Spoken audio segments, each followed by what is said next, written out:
So here we are in the lookalike audience builder, and we're just going to continue where we left off. If you select audiences in the audience list so that you can use them for the lookalike audiences. So let's say we have 3 over here. You click on create lookalike from selected. Then you find yourself here with the ad account already selected and with the base audience selection already pre-populated with the selected audiences. It can take a couple seconds for these to pull in, so be patient with that. You can also select audiences directly in this field right here. But you can see this is a little bit, well, I don't know if you find this easier or harder to select. You know, it's just another way to select. And you can type a keyword here, and this narrows down the list that comes up in the drop down. It shows the ones that are already selected, and you can just simply add additional ones and select them here. And then once you're done, you just click outside the field, and now you see all 4 audiences are there.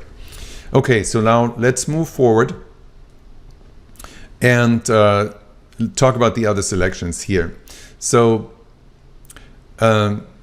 this selection here doesn't matter if you're only selecting a single country, but it does matter if you're selecting more than one country. Okay, so let's say we're going to put United States in here, and we're also going to put United Kingdom in here. Let's just say we have 2 countries here. So in this case, this switch makes a difference, right? The country classification.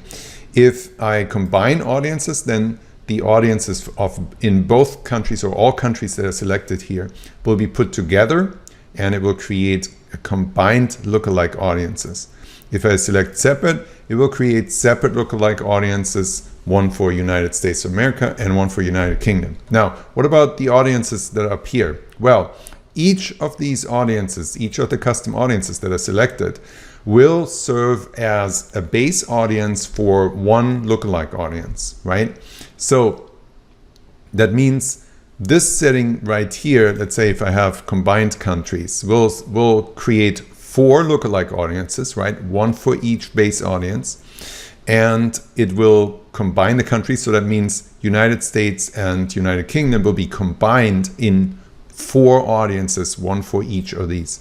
If I separate them, now we will get 8 lookalike audiences, right? One for each of these, that's 4, but then also for each of the countries and each of these, you end up with 1 lookalike audience. So you can have 8 lookalike audiences right here.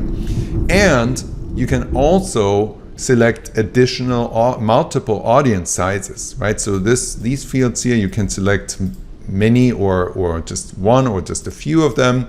And these will also multiply the audiences that we already have so far. So right here with this setting, with a separate, we have 2 countries, we have 4 base audiences, that's 8 lookalike audiences right there. But then it's 8 lookalike audiences for each of the audience size selection that you made here. So we have now here 6, so that's 6 times 8, that's 48. So you actually create 48 lookalike audiences when you hit this button, and it will tell you here, yeah, this is actually, you're about to create 48 lookalike audiences, and you can confirm here, or you can go, oh wait, that's something is not right, that's not what I wanted. I see, I wanted to combine countries. So then it'll say, okay, so now it's 24, right? And then you can confirm, and it'll give you a progress bar here, and then after a while, it'll come back with a long list of success messages, one for each audience that it's created. Now, how about the regions? Okay, so the regions are kind of a special case. You can use countries or regions or both. To me, it's easiest to just kind of do them one at a time. Like if you wanted to create audiences by region, you would just go in here and select a few regions like this. Let's say like this. And now you can also create them like this, and you can see, okay, so that's 4, because why is this 4? Well, it's because you select this to combine. So this will actually combine all these regions now, and then 4 because you have still 4 base audiences, and it's only 1 because you only have 1 audience size, right? So if you select 2 audience sizes, it goes up to 8, okay? So that's how that works. And then if you create separate countries here, so that doesn't apply to regions. Okay, yeah, so I get confused with how the logic works with this. So if you want to go for regions, you just simply go for 1 region at a time here, or you can combine regional audiences by setting up multiple audiences right there. Okay, so it's still 4. There you go. Okay, so that's all. One word about the audience sizes. We sometimes get questions about how to create those, what I call interval audiences.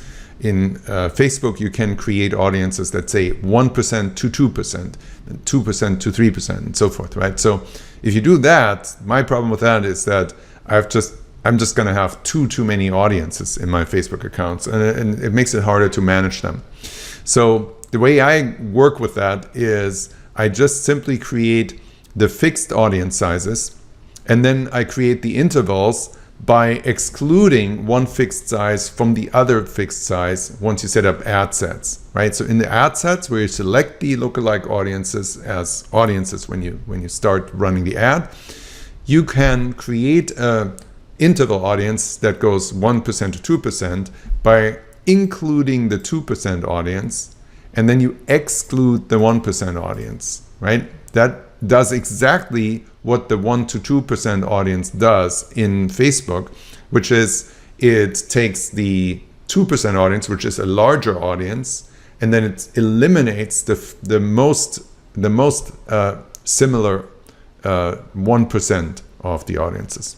Okay, so that's my answer to that. And obviously, if you create all of these fixed sizes like this, then you can use any combination of include the 5% and exclude the 2%, right? You would have to create like a 2 to 5% on that, right?